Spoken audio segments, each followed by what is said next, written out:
ऐसे तो प्रमुख चैनल पड़ा है। बाह्य सीमा होगी, चलो 5 मिनट में इसको और कंप्लीट कर देते हैं बस। ध्यान दे, इसके बाद एक ही टॉपिक है जो ग्राम सेवक वालों का बाकी है, पारिस्थितिकी और वन्य जीव।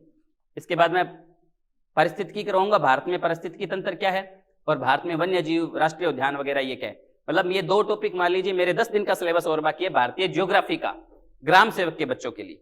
उसके बाद ग्राम सेवक के स्टूडेंट्स के लिए पॉलिटी का कुछ मैटर बाकी है, 20-25 दिनों के अंदर मैं वो टॉपिक करवा दूंगा आपको, ठीक है। तो ज्यादा मैटर नहीं बचा है, ये ध्यान रख लेना। भौतिक प्रदेश क्या बताना था अभी, आज अपनी क्लास किस मैटर पे थी, प्रमुख चैनल,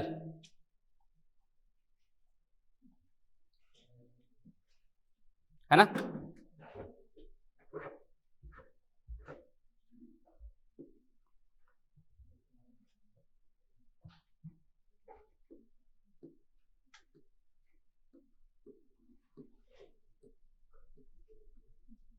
प्रमुख चैनल, अब ये चैनल क्या होता है, चैनल होता है जोड़ने वाला, यहाँ 2 भूमिगत भागों को अलग करने वाला, यहाँ पानी को जोड़ने वाला, इसको चैनल बोल सकते हैं अपने।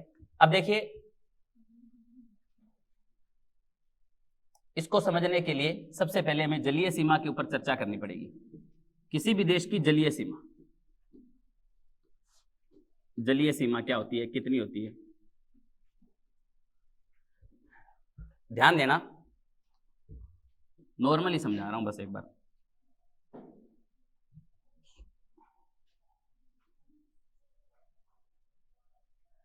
इधर समुद्र है भारत के, ठीक है, ये इधर समुद्र आ गया, ये इधर समुद्र है, ठीक है।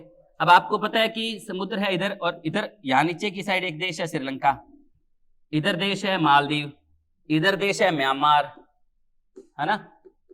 तो ये तो ठीक है कि ये वाला हिस्सा तो भारत का है, यहां पर अंडमान निकोबार द्वीप समूह, तो वो भी चलो ठीक है, मान लिया भारत का है। लेकिन समुद्र कहां तक भारत का है, समुद्र किसका है, प्रश्न क्या बनता है कि समुद्र किसका है, समुद्र में कहां तक भारत है और आगे कहां तक भारत नहीं है। तो इसके लिए क्या है कि कुछ पॉइंट्स निर्धारित कर लिए जाते हैं, कि एक देशांतर रेखा निर्धारित कर ली जाती है, अक्षांश रेखा निर्धारित कर ली जाती है, या कोई द्वीप निर्धारित कर लिया जाता है, कोई पॉइंट निर्धारित कर लिया जाता है, जिसके आधार पर यह माना जाता है कि इससे इधर तो भारत का हिस्सा और इससे इधर म्यांमार का हिस्सा, इससे इधर श्रीलंका और इससे इधर ये, इससे इधर मालदीव और इससे इधर भारत, इस प्रकार से, है ना। विश्व में सारे देशों की समुद्री सीमा होती है कुछ ना कुछ। उस समुद्री सीमा को निर्धारण करने के लिए अंतरराष्ट्रीय स्तर पर कुछ मानक निर्धारित है। वो मानक क्या है वो देख लेते हैं। सबसे पहले क्या की जाती है, एक आधार रेखा बनाई जाती है। क्या बनाई जाती है, आधार रेखा बनाई जाती है कि समुद्र के किनारे का जो तट होता है वो कटाफटा होता है, कहीं अंदर होता है, कहीं बाहर निकला होता है, इस प्रकार से होता है। तो एक सीधी रेखा बनाई जाती है समुद्र के किनारे तट के सारे, ये होती है आधार रेखा। इसको क्या बोलते हैं, आधार रेखा। मैं शॉर्ट में बता रहा हूं भाई, ज्यादा टाइम नहीं लूंगा, सिर्फ सिंपल बात बता देता हूं। आधार रेखा, अब इस आधार रेखा से 12 नॉटिकल मील दूरी तक, 12 नॉटिकल मील समुद्री मील, 12 समुद्री मील की दूरी तक का एरिया, 24 समुद्री मील की दूरी तक का एरिया नॉटिकल मील, फिर 200 समुद्री मील की दूरी तक का एरिया, फिर आगे का हिस्सा, और ये कुछ पॉइंट्स निर्धारित होते हैं। 12 नॉटिकल मील तक की दूरी का एरिया क्या कहलाता है, क्षेत्रीय सागर। क्या कहलाता है, प्रादेशिक सागर। 12 नॉटिकल मील तक की दूरी का एरिया क्या कहलाता है, प्रादेशिक सागर। और 24 नॉटिकल मील की दूरी तक का एरिया क्या कहलाता है, अविच्छिन्न मंडल। अविच्छिन्न मंडल। और 200 समुद्री मील तक की दूरी तक का एरिया क्या कहलाता है, EEZ। इसे कहते हैं अनन्य आर्थिक क्षेत्र। अनन्य आर्थिक क्षेत्र। अब देखो, अगर समुद्र काफी दूर तक है तो 200 समुद्री मील तक की दूरी तक का एरिया उस देश का होगा, और 200 समुद्री मील की दूरी के आगे होता है उच्च सागर। आगे क्या होता है, और उच्च सागर पर किसी भी देश का अधिकार नहीं होता। और 12 नॉटिकल मील की दूरी तक ज्यादा अधिकार होता है उस देश का, 24 नॉटिकल मील की दूरी तक थोड़ा कम अधिकार हो जाता है, 200 समुद्री मील तक थोड़ा और कम अधिकार हो जाता है। कुछ इसमें छोटी छोटी बातें हैं, उनको ध्यान में नहीं रखना अपने को। आपको इतना पता होना चाहिए कि प्रादेशिक सागर 12 नॉटिकल मील, अविच्छिन्न मंडल 24 नॉटिकल मील, और अनन्य आर्थिक क्षेत्र 200 नॉटिकल मील तक का होता है। ठीक है, तो उसके बाद में उच्च सागर होता है, इस पे किसी देश का अधिकार नहीं होता, आगे सभी देशों का समान रूप से। भारत में मैं इस साइड जाऊं तो उच्च सागर आ जाएगा, किसी देश का अधिकार नहीं है, वहां पे सभी देशों का समान रूप से अधिकार माना जाता है। ठीक है, तो ये कुछ पॉइंट्स निर्धारित है। अब देखो 12 नॉटिकल मील, 24 नॉटिकल मील, 200 नॉटिकल मील। अब कोई देश है जो 12 नॉटिकल मील छोड़ो 12 किलोमीटर ही दूर नहीं है, नजदीक आ गया, मतलब जैसे श्रीलंका है बिल्कुल नजदीक आ गया, ये 12 नॉटिकल मील 200 नॉटिकल मील की दूरी तक आया ही नहीं, बीच में समुद्र, इनका समुद्र तो आपस में टकराएगा ना, इसकी सीमा और इसकी सीमा क्रॉस हो रही है। उसी प्रकार से नीचे मालदीव की सीमा और भारत की सीमा भी क्या हो रही है, क्रॉस हो रही है। 200 नॉटिकल मील जितनी दूरी है ही नहीं दोनों के बीच में। तो ऐसी परिस्थिति में क्या किया जाता है, दो देशों के द्वारा आपसी समझौता कर लिया जाता है। कोई एक पॉइंट या कोई एक रेखा ये मान ली जाती है कि इस रेखा से ऊपर ये देश होगा, इस रेखा से नीचे की साइड इस देश का अधिकार होगा, ऊपर की साइड दूसरे देश का अधिकार होगा। इस प्रकार की बातें मान ली जाती है। तो ये निर्धारण किया गया है। क्या निर्धारण किया गया, इसके आधार पर कुछ चैनल बनाए गए। कौन से चैनल बनाए गए, क्या क्या बनाया गया, इनके ऊपर चर्चा करते ध्यान देना। इसके आधार पर कुछ चैनल बनाए गए। सबसे पहले हम देखेंगे 6 डिग्री चैनल। कौन सा चैनल, 6 डिग्री चैनल। फिर हम देखेंगे 8 डिग्री चैनल, फिर हम देखेंगे 9 डिग्री चैनल, फिर हम देखेंगे 10 डिग्री चैनल, फिर हम देखेंगे डंकन दर्रा, फिर हम बात करेंगे कोको चैनल, फिर हम बात करेंगे पाक जल संधि की। बस इन चीजों पे चर्चा करेंगे। अब देखो मैं शॉर्ट में बता रहा हूं, मैं फिर बार बार बोल रहा हूं कि मैं ज्यादा टाइम नहीं लूंगा, बस सिंपल वे में फटाफट बता रहा हूं मैं। ध्यान दे, भारत है, भारत है, भारत के नीचे की साइड इधर देश है श्रीलंका, ठीक है, इधर मालदीव है, इधर अंडमान निकोबार द्वीप समूह के द्वीप हैं, और नीचे नीचे एक द्वीप है, ये है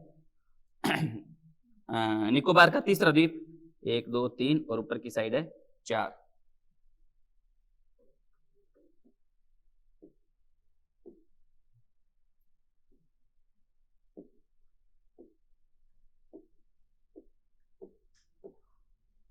और ऊपर एक द्वीप है लॉन्ग फाल। ठीक है, अब सुने, सबसे पहले देखो, सबसे पहले है 6 डिग्री चैनल। सबसे पहले 6 डिग्री चैनल है, ये रखा है 6 डिग्री अक्षांश रेखा। कौन सी रेखा, 6 डिग्री अक्षांश रेखा। 6 डिग्री अक्षांश रेखा, भारत के ये 4 द्वीप कौन कौन से हैं, अंडमान निकोबार के, 4 अंडमान के और 3 निकोबार के। ये अंडमान निकोबार के द्वीप समूह हो जाएंगे, ये हो जाएगा north Andaman, middle Andaman, south Andaman, little Andaman. Nicobar के है ये कोर निकोबार,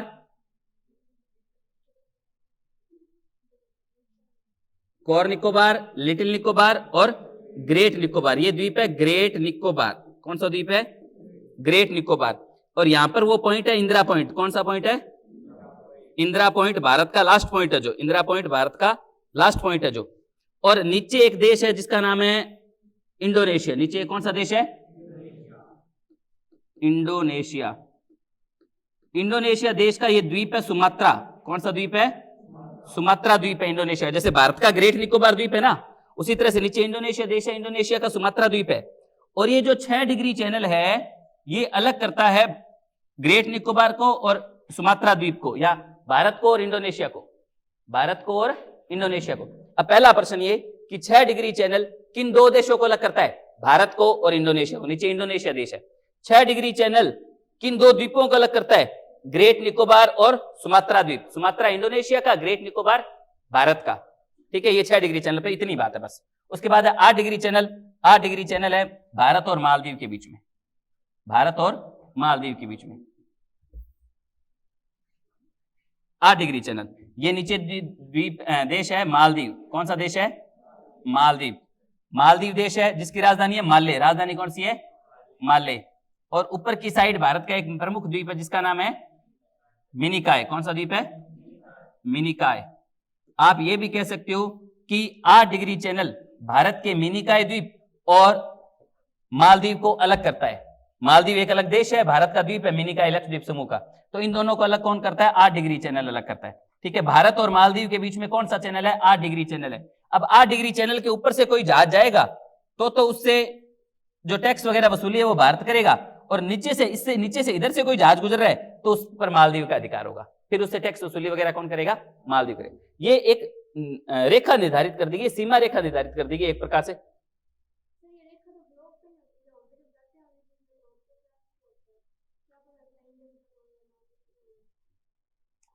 कल्पना ही है। और पता कैसे नहीं लगता कि मालदीव वालों को पता है कि ये यहाँ पे ये एरिया हमारा, और बहुत तकड़ी टेक्निक चल रही है आजकल। तो अपने आज के टाइम में तो ये बात कर ही नहीं सकते। आज के टाइम में तो कोई कहाँ है, कौन सी रेखा से किधर पहुंच गया है, मैप पे सब कुछ चलता रहता है। सारे जो ऊपर क्या उपग्रह वगैरह उनके सब चलते रहते हैं, सब पता लगता रहता है कौन सा कहाँ गया, कौन सा कहाँ है, कौन भारत की सीमा में घुस गया, कौन नहीं घुस गया, सब पता लगता है ये। ठीक है, पता क्यों नहीं लगता आज के टाइम में? वो भी आप मूवी देखो, आपने परमाणु मूवी देख ली क्या? नहीं देखी परमाणु मूवी?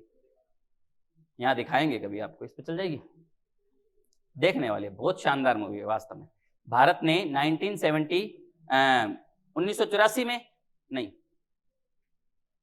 क्या 1978, पहले 75 में असफल प्रयास हुआ था, और 11 मई 1978 को दूसरा सफल प्रयास किया गया था। अटल बिहारी वाजपेयी की सरकार के समय भारत ने परमाणु परीक्षण किया गया था, और अमेरिका से छुप करके, पूरे विश्व से छुप करके। देखो, परमाणु शक्ति संपन्न होना अपने आप में एक बहुत बड़ी उपलब्धि थी। विश्व के केवल 5 ही देश थे जिनके पास परमाणु शक्ति संपन्नता थी। ठीक है, जिनके पास वीटो पावर है, जिनके पास परमाणु शक्ति थी। वो 5 देश किसी भी देश को डरा देते थे तो वो डर जाते थे, क्योंकि उनके पास परमाणु शक्ति नहीं थी। आज मेरे पास एक बहुत बड़ा हथियार है और आपके पास कोई हथियार नहीं है, ठीक है, तो आप मेरे से हमेशा डरेंगे। इसको मेरे से हमेशा डर रहेगा कि इसके पास वो हथियार है, भैया मैं खराब कर देगा, ये मार देगा, ये हो जाएगा, वो हो जाएगा, है ना। अब मेरे पास भी वो हथियार है और उसके पास भी वही हथियार है, सेम है। अब दोनों निशस्त्रीकरण पर चले जाएंगे। अब दोनों में डरेगा कि अगर मैंने अपना हथियार इस्तेमाल कर लिया, मैंने अगर उस हथियार को लॉन्च कर दिया है, उसके ऊपर अटैक कर दिया उस हथियार से, तो वो भी उस हथियार से, सामने वाले के पास भी वही हथियार है ना, तो बिल्कुल बराबर की स्थिति हो तो डर नहीं रहता।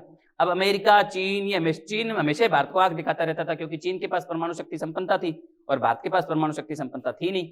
अब भारत ये चाहता था कि भारत भी परमाणु शक्ति संपन्न हो, तो भारत ने अपना एक सीक्रेट मिशन चलाए रखा कि हम भी परमाणु शक्ति संपन्न होंगे। पर अब मान लीजिए कि सारा कुछ कर लिया गया, सारे काम हो गए, परमाणु हथियार भी बन गए, सब तैयार है, लेकिन अब वो काम करेंगे या नहीं करेंगे, दुनिया के सामने कैसे पता चलेगा इस बात का कि हमारे हथियार, हमने बिल्कुल परमाणु शक्ति संपन्नता घोषित कर ली और हमारे हथियार बिल्कुल सही है और काम करेंगे।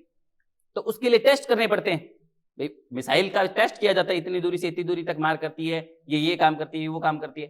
तो अब परमाणु हथियारों का कैसे टेस्ट किया जाए? तो परमाणु हथियारों का टेस्ट करने के लिए जगह निर्धारित की गई, पोखरण। कौन सी? पोखरण, है ना। और पोखरण हथियार कहां डाले गए? जमीन के अंदर, बहुत ज्यादा गहराई में जाकर के हथियार डाले गए, ठीक है। और फिर वहां पे उनका विस्फोट किया गया, अमेरिका आदि विभिन्न देशों से बचते हुए उसका विस्फोट किया गया, ठीक है। और जब वो विस्फोट हुआ और सफल हो गया वो, तब भारत परमाणु शक्ति संपन्न घोषित हो गया। तब अमेरिका ने भारत से दूरियां बनानी शुरू कर दी। बहुत से देश नाराज हो गए भारत से, 5 जिनके पास वीटो पावर थी, जिनके पास पूरे हथियार थे, वो देश तो नाराज होने थे। वो बहुत सारे देश नाराज हो गए भारत से कि भारत इससे परमाणु शक्ति संपन्न क्यों घोषित हो रहा है, ये वो, ठीक है। फिर जब पता लग गया सभी देशों को भारत के पास भी परमाणु हथियार है, ज्यादा कोई बोल नहीं सकता था बाद में, ठीक है, क्योंकि फिर कोई अटैक नहीं कर सकता था। तो परमाणु मूवी वास्तव में देखने वाली है। उरी देख ली? उरी द सर्जिकल, किसने नहीं देखी परमाणु, सॉरी किसने देखी है परमाणु मूवी? किसने देखी है? 2-3 लोग। और उरी द सर्जिकल स्ट्राइक किसने देख ली? हाँ, तो मैंने कोई डंकी मूवी मत देखना। ये कंगना रनौत और एक वो देवी कौन सी, सनी लियोन वगैरह, इनकी सारी मूवी देख लो तुम, वहां पे पड़े रहोगे। चलो 6 डिग्री, 8 डिग्री मिनिकाय, उसके बाद 9 डिग्री चैनल। 9 डिग्री चैनल है, वो अलग करता है। 9 डिग्री चैनल, वो ऊपर है लक्षद्वीप समूह। किसको? लक्षद्वीप समूह को अलग करता है मिनिकाय द्वीप समूह से, मिनिकाय से 9 डिग्री चैनल। फिर 10 डिग्री चैनल है जो अंडमान और निकोबार को अलग करता है। कौन सा?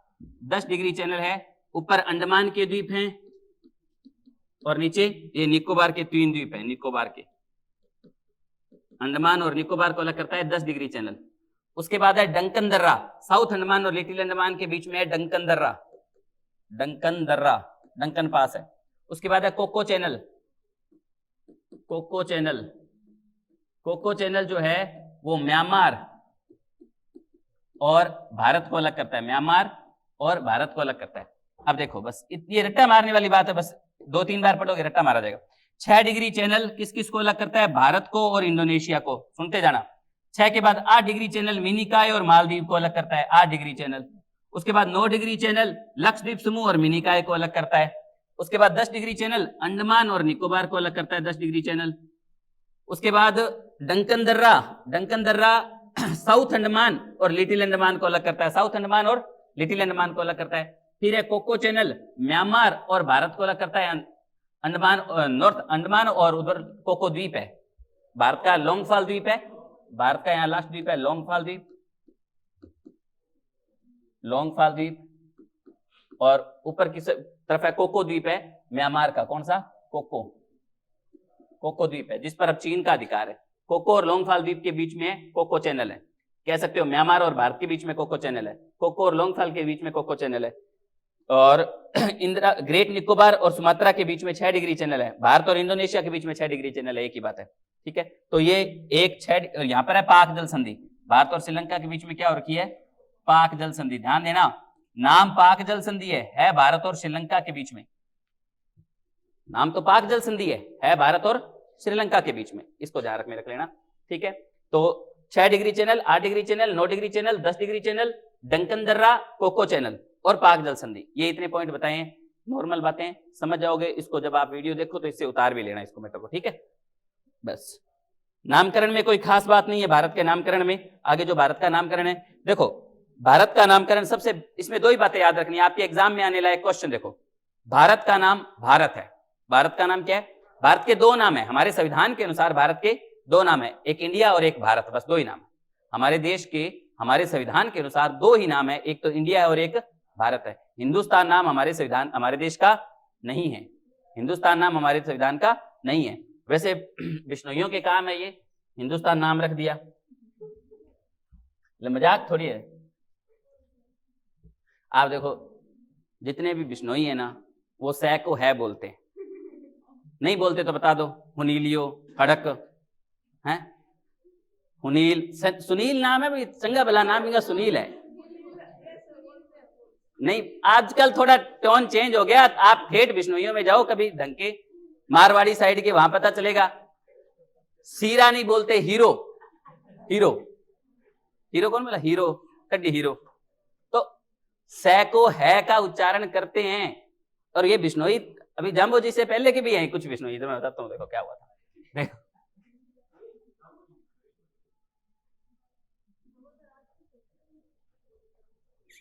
तो बनाया तो जाम्बो जी, हाँ मैं कहते क्यों जाम्बो जी बिश्नोई है, अरे मन बताओ है कि जाम्बो जी बिश्नोई को नहीं है?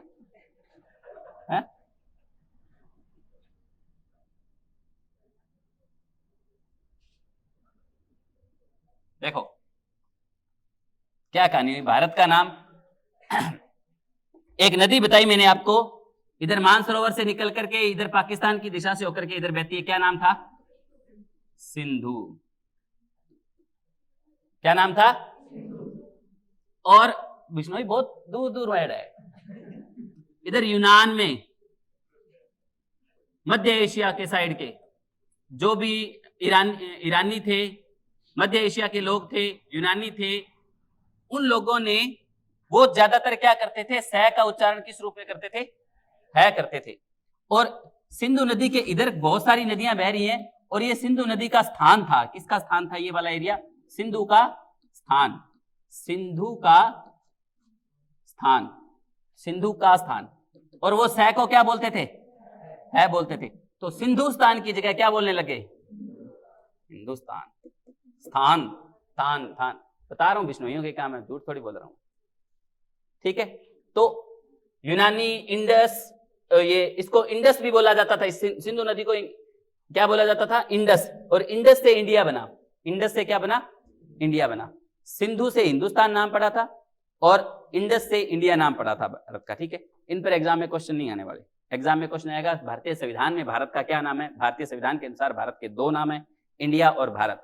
India that is Bharat shall be union of state, पहली लाइन लिखी गई, इंडिया दैट इज भारत, बस वही बताया गया कि इंडिया जो कि भारत है, यूनियन ऑफ स्टेट, राज्यों का संघ है, ठीक है। तो बस इसमें इतनी बातें हैं। अब अपने